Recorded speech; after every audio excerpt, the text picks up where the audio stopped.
I do ask myself, why do we have these habits that we think art is something to look at? Like why do we go to a museum and stand in front of something and stare at it?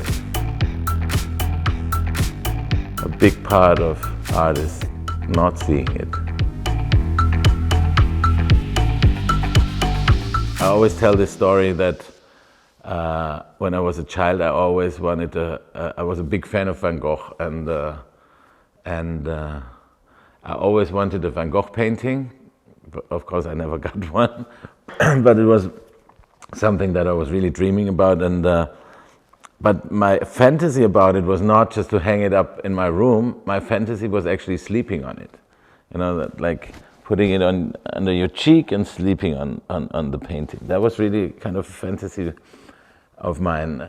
There's a lot of artists just say they always knew that they'd become an artist. I didn't. Art was something that existed in our family, but was not really the focus. We would go, I don't know, Sunday morning to a museum sometimes. Or my father was an engineer, my mother a kindergarten nurse. We were more into sports than into art somehow. And actually that was also a bit of a trigger, because I was playing a lot of tennis and I was injured one winter and I couldn't play. And I think that's somehow a bit of a starting point, because I remember putting out a Van Gogh biography, again Van Gogh biography, from my father's bookshelf, and then started drawing. And then that never stopped again. But took quite a while for me to understand that somebody has to be an artist. I knew about all these artists then, but that is real people who become artists. I was not very clear about that. It took me until I was 19 or 20 that I realized in order to have artists, it needs people that become artists, and that maybe I could become one myself, One big question, I think, is if art is really something to look at, if that is really true, if art is something you have to handle in a certain way. That's something I think I'm busy with. Somehow I don't believe so much in the visual part of art, and or at least I find something very doubtful about it. And maybe that's also one of the reasons why my work is visually so diverse.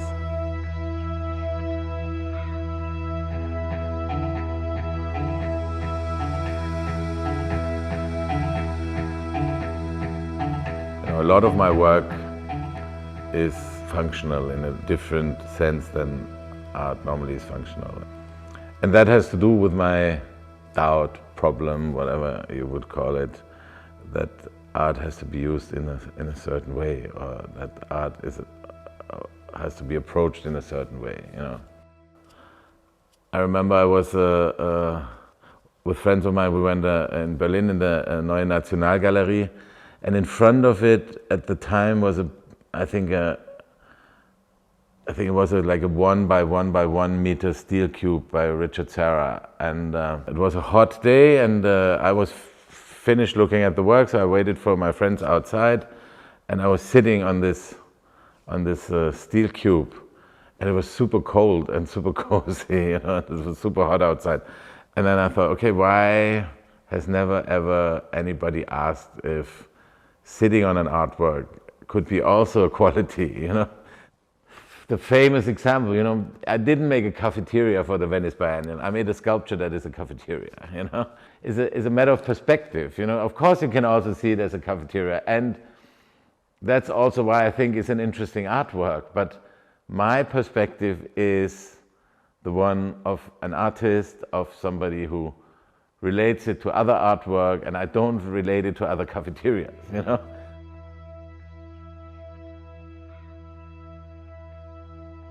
Something I'm also very interested in is like the integration of artwork in your daily life.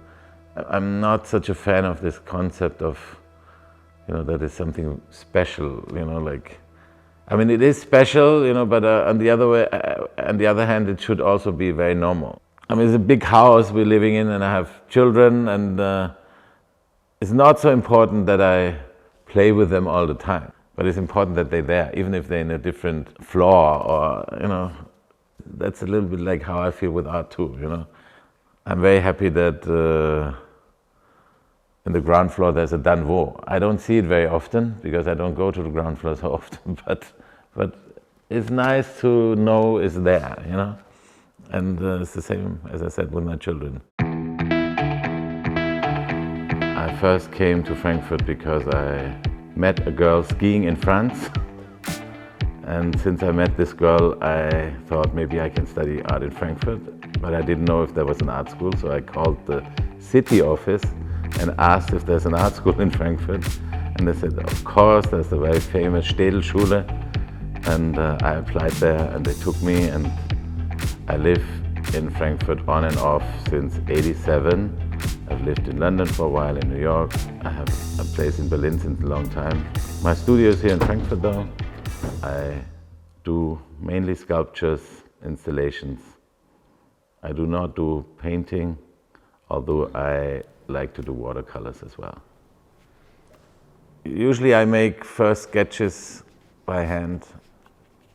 I have people who work with me in order to do things that follow my idea better than I could do it myself. You know, like if I need somebody to make something in wood, you know, like I might be able to do it myself, you know, but somehow somebody else can get closer to my own idea than I can technically do it myself. So all the people who work there are trying to realize my ideas. With their help, I can realize them better than I could do if I would do it on my own. Inspiration, I always say, is a little town in China. You know, it's I don't know where it always comes from. You know, like ideas usually come together not just as one idea. You know, there's a lot of parts of ideas that have to come together. That, you know, like I might carry around an idea for 10 years and I don't know how to realize, and then suddenly something else, another idea comes, and with this idea together, it suddenly makes a start of a work, you know. And sometimes I look in old notebooks or find old Post-its, and suddenly some little detail idea fits with an idea I have at the moment. And then there's a certain moment where it's good enough to start working on it, you know. It's not, at least for me, it's not a process where I have one idea after the other. Both my teachers were super important for me. Thomas Bayerle and Martin Kippenberger, very different types of characters. They helped me a lot in getting rid of a lot of luggage I carried around, you know, from all these Van Gogh biographies that I read somehow. The director of the art school was Caspar Koenig at that time when I studied there, and he saw a work of mine, and he wanted to exhibit it, and he was kind of asking whether I would like to show it, like he could show them in different kind of museums, or and then I told him that the work was actually made for a living room, and that's conceptually wrong to show it in somewhere else than in a living room. So he said, okay, then you show it in my living room. So that was my first exhibition in Caspar Koenig's living room. Then I think, at least that's my concept of art, you know, that it has to be something that you haven't encountered before, somehow, as a question, as a feeling, as a whatever it is in the end, but at least the art that gives me something is always art that where I think like, no, you can't do it like that, or you know, something is really weird, and why somebody does something like that, and then it helps me understand that it's about my own limitation, and it's about something that I have taken for granted, which is not. Or something that I haven't thought about, and that helps me to explain the world to myself somehow, because it suddenly creates a difference where I haven't seen the possibility that there might be a difference at all.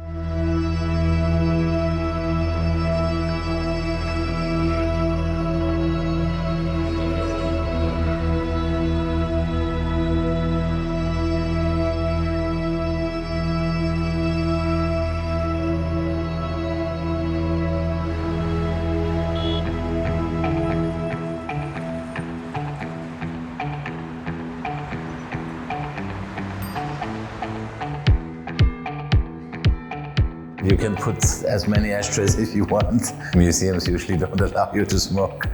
But ideally I would like to, but not only here because there's ashtrays. I would love that people, as I said in the very beginning, this concept of hanging out, not just like being confrontational, not just staring at something.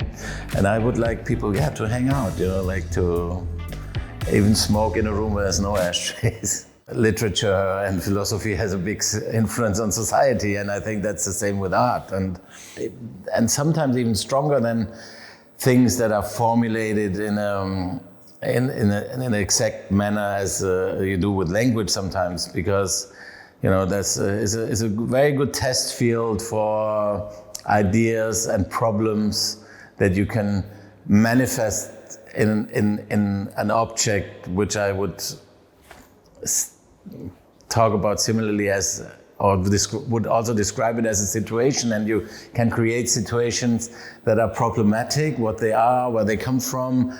So you can do a lot of weird things and formulate strange problems that, through the existence as something you can look at or hang out with, I think, at least I can say personally, art had a lot of influence on my life, and not just mine, but like a lot of other people's art. So I guess, if it works with me, it might work with other people too. I would really say, everything I do comes out of a problem I have with like certain limitations of how I think about art myself, and in that sense, I'm trying to be a troublemaker for myself. That's how I would describe it, I think.